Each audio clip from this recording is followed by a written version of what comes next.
ମନେ କରନ୍ତୁ ଯଦି ଶହ ଶହ ଫୁଟ ଉଚ୍ଚତାରେ ଆକାଶରେ ଉଡ଼ୁଥିବା ସମୟରେ ଏକ ବିମାନ ଇଞ୍ଜିନ୍ ହଠାତ୍ କାମ କରିବା ବନ୍ଦ କରିଦିଏ ତାହେଲେ କ'ଣ ହେବ?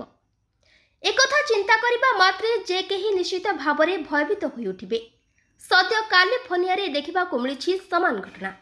ଏଠାରେ ଏକ ବିମାନର ଇଞ୍ଜିନ୍ ମଝି ଆକାଶରେ ବିଫଳ ହୋଇଯାଇଛି। ଜନୱେନ୍ ବିମାନ ବନ୍ଦରରୁ ଉଡ଼ାଣ ଭରିବା ପରେ ଏକ ଛୋଟ ବିମାନରେ ଯାନ୍ତ୍ରିକ ତ୍ରୁଟି ଦେଖାଦେଇଥିଲା। ଏଭଳି ପରିସ୍ଥିତିରେ କ'ଣ କରିବେ ସେ କଥା ଚିନ୍ତା କରିବାକୁ ବିମାନ ଉଡ଼ାଇଥିବା ପାଇଲଟ ସମୟ ପାଇଲେ ନାହିଁ। ଏକ ବୁଦ୍ଧିମାନ ପଦକ୍ଷେପ ସ୍ୱରୂପ ସେହି ବିମାନକୁ ଏକ ବେଳାଭୂମି ଆଡ଼କୁ ମୋଡ଼ିଦେଲେ। ବାଲି ଉପରେ ଗଡ଼ିବାରେ ଲାଗିଲା ବିମାନ। ବିମାନ ଉଡ଼ାଇଥିବା ପାଇଲଟ କୌଣସି କାଳ ବିଳମ୍ବ ନ କରି ବେଳାଭୂମିକୁ ଏକ ରନୱେ ଭାବରେ ବ୍ୟବହାର କଲେ। ନୀଳ ସମୁଦ୍ର ଏବଂ ବାଲୁକା କୂଳ ସହ ତାଙ୍କର ସାମ୍ନା ହୋଇଥିଲା। ଏହି ବିମାନ ବାଲିରେ ଧକ୍କା ହେବା ମାତ୍ରେ ଏହା ଦ୍ରୁତ ଗତିରେ ଏହାର ଯାତ୍ରା ଜାରି ରଖିଥିଲା। କିଛି ମିନିଟ୍ ପରେ ଏହି ବିମାନ ବାଲିରେ ଅଟକି ଯାଇଥିଲା। ସେହି ବେଳାଭୂମିରେ ଉପସ୍ଥିତ ରହିଥିବା ଲୋକେ ଅଚାନକ ଏପରି ଘଟଣାକ୍ରମ ଦେଖି ଆଶ୍ଚର୍ଯ୍ୟ ହୋଇଗଲେ। ସୌଭାଗ୍ୟବଶତଃ ବେଳାଭୂମିରେ ଅବତରଣ କରିବା ସମୟରେ ଏହି ବିମାନ ଓଲଟି ଯାଇନଥିଲା।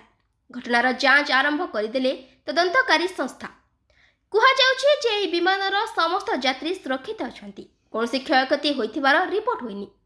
ଦୁର୍ଘଟଣା ସମ୍ପର୍କରେ ସୂଚନା ପାଇବା ପରେ ସ୍ଥାନୀୟ ଜରୁରୀକାଳୀନ ସେବା ଦଳ ଏବଂ ପୋଲିସ ଘଟଣାସ୍ଥଳରେ ପହଞ୍ଚିଥିଲେ। ପୋଲିସ କହିବା ଅନୁଯାୟୀ ଏହି ଘଟଣାର ତଦନ୍ତ ଆମେରିକାର ବେସାମରିକ ବିମାନ ଚଳାଚଳ ନିୟନ୍ତ୍ରଣ ସଂସ୍ଥା ଫେଡେରାଲ ଆଭିଏସନ୍ ଆଡମିନିଷ୍ଟ୍ରେସନ ଏବଂ ସଂଘୀୟ ପରିବହନ ସୁରକ୍ଷା board national transportation safety board ଏହି ଘଟଣାର ତଦନ୍ତ କରୁଛି। ବ୍ୟୁରୋ ରିପୋର୍ଟ, ସ୍ୱର୍ଣ୍ଣ ଟିଭି।